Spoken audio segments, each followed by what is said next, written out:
Hotel માટેલ એટલે મહેસાણા જિલ્લામાં ખ્યાતનામ હોટલ. વિસનગરમાં વલાસણાથી આવી કર્મભૂમિ બનાવી યશવંતસિંહ રાઠોડ પરિવારે હોટલના ધંધામાં ઝંપલાવી.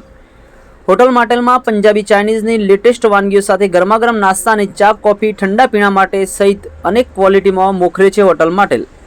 અલાયદા પાર્કિંગ સહિત 200થી વધુ માણસોની ગાર્ડનમાં જમવાની વ્યવસ્થા સાથે હોટલ માટેલમાં એસી નોન એસી જમવાની બેઠક વ્યવસ્થા સાથે આદર સાથે જમાડતા સ્ટાફ પણ સેવારત. રાજકીય ક્ષેત્રે સક્રિય રીતે યશવંતસિંહ રાઠોડ હોટલ માટેલવાળા વડનગર તાલુકા પંચાયત પ્રમુખ રહી ચૂક્યા છે ને આજે સિપોર જિલ્લા સીટ પર ચૂંટાઈને મહેસાણા જિલ્લા પંચાયતમાં પણ તેઓ ચેરમેન છે. ખેરાલુ વિધાનસભા વિસ્તારના ગામોમાં પણ તેઓ ખૂબ જ ફેમસ છે અને ધારાસભ્ય તરીકે પણ ચૂંટણી લડવા તેમની ગતિવિધિઓ જોવા મળી રહી છે. વિસનગરમાં દરેક સમાજના લોકો સાથે તાલમેલ ગોઠવીને હળીમળી ખૂબ જ સરાહનીય કામગીરી અને આદર સત્કાર સાથે તેમની રણનીકરણી ક્ષત્રિયોની ઓળખ પૈકી એક ઉત્તમ ઉદાહરણ પૂરું પાડે છે. યશવંતસિંહ રાઠોડ હોટલ માટેલવાળાએ વડનગરના એક કાર્યક્રમમાં તેમણે અકસ્માતમાં મોત થતાં શ્રદ્ધાંજલિ આપતા એક સંકલ્પ પણ લેવડાવ્યા હતા. વધુ સમાચાર અને અપડેટ્સ માટે જોતા રહો online TV news. Farooq Memon સાથે. ભારતનો સંકલ્પ માનનીય વડાપ્રધાન સાહેબે આપ્યો છે. આપણને હર ઘર સ્વદેશી વસ્તુનો સંકલ્પ આપ્યો છે.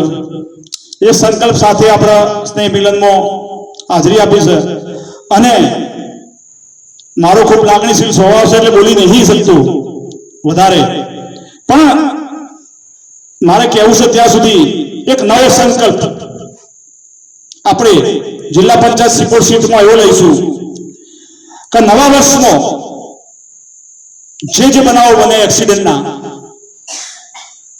ઘણા બધા માણસો આપણા વિસ્તારમાં જિલ્લામાંથી એક્સિડન્ટમાં ઓફ થયા. એમને એક શ્રદ્ધાંજલિ આપું છું. બીજું એમના વડીલોને, એમના સગાવાલાને, પછી અહીંયા જે ઉપસ્થિત છે બધાની મારી એક યશવંતસિંહની અંગત સલાહ છે કે આપણા પરિવારમાં બાઇક હોય, ગાડી હોય, બાળકો પર ફૂલ કંટ્રોલ, નવયુવાન છોકરાઓ આપણે કોઈ બેસે છીએ. કેમ કે આપણે રોકટોક રાખતા નહીં. બાઇક લાયા બેટા વીમો છે, તારા પાસે લાયસન્સ છે, કાગળીય કવર જેવું છે. કોઈ પણ જગ્યાએ આપણે જોઈએ તો લાયસન્સ ના હોય, કાગળ ના હોય, કશું નહીં, કોઈ કહેવાનું નહીં. પણ ખૂબ આપણે બધી રીતે આગળ છીએ. ક્ષત્રિય સમાજ ખૂબ આગળ છે બધી રીતે. પણ આપણા બાળક, આપણા પરિવારમાં કોઈ બાઇક લાવ્યું તો એનો વીમો છે. તારી ગાડી તારા નામો કરાયું, તારા નામો વીમો લીધો. આ તો 5000 આપે એટલે વાર તહેવારમાં લગભગ ટાળો, લગભગ તમે જેટલું શક્ય હોય એટલું બહાર જવાનું ટાળો. જિલ્લા બહાર નવા દિવસોના તહેવારો ઘેર કુટુંબ અંગાથી શાંતિથી આપણા પરિવાર અંગાથી ઉજવો. એવી ઘણું બધું કહેવાનું હોય, પણ આ પ્રસંગે મારે આટલું જ કહેવું હતું.